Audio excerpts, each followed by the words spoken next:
Hi, guten Morgen. Hier ist Bob Hatton mit der Mutmacher. Ich freue mich, dass ihr eingeschaltet habt heute Morgen und ich wünsche für diesen Tag Gottes Segen. Wir sind in Apostelgeschichte Kapitel 19 und wir haben gesehen, dass außergewöhnliche Wunder passiert sind durch die Hände des Paulus. Ich wundere mich immer wieder über diesen Ausdruck, außergewöhnliche Wunder. Wunder sind natürlich außergewöhnlich. Und dann passiert etwas.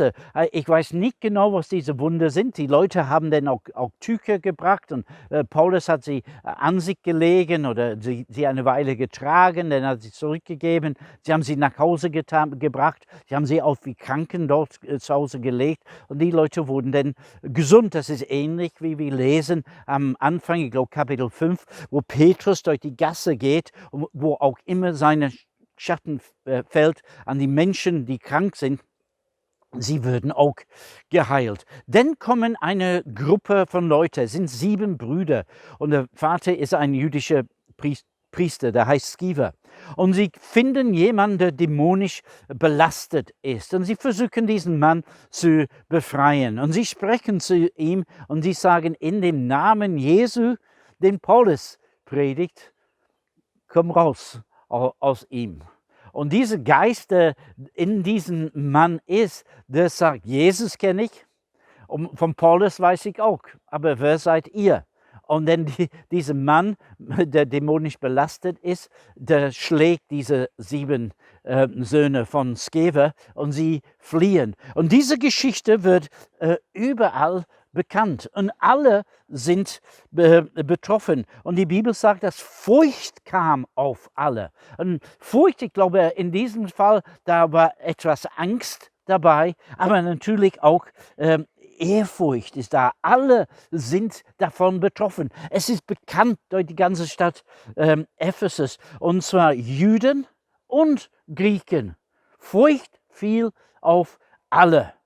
Und was denn interessant ist, und der Name Jesu wurde erhoben. Das bedeutet, es wurde vergrößert, als wenn man eine Lupe genommen hat und dann das über den Namen Jesus gelegt haben und es wurde dann so viel größer. Wir wissen, dass der Name hat mit der Person und auch mit seiner Autorität zu tun. Dies ist dann eine Atmosphäre der Erweckung.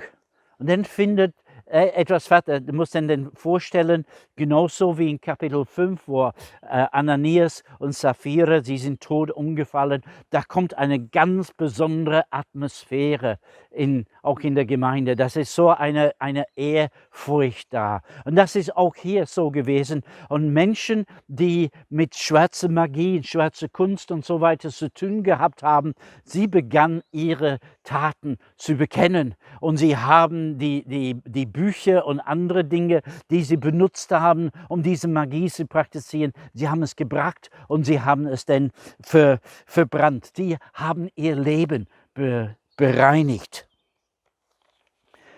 Wir beginnen Jesus nachzufolgen in den heutigen Tagen, in unserer heutigen Zeit.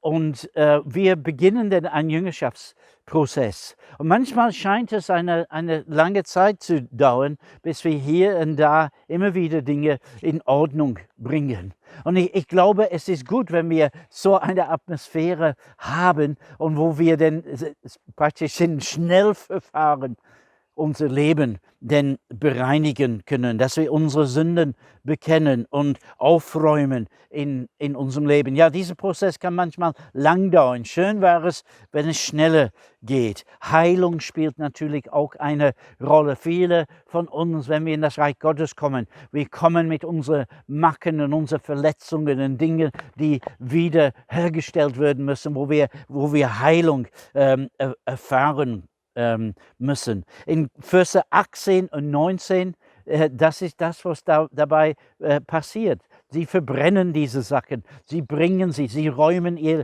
Leben auf und das geschieht alles öffentlich.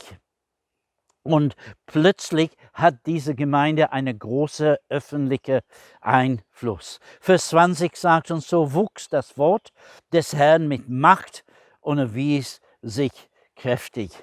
Gott schenkt immer wieder besondere Zeiten.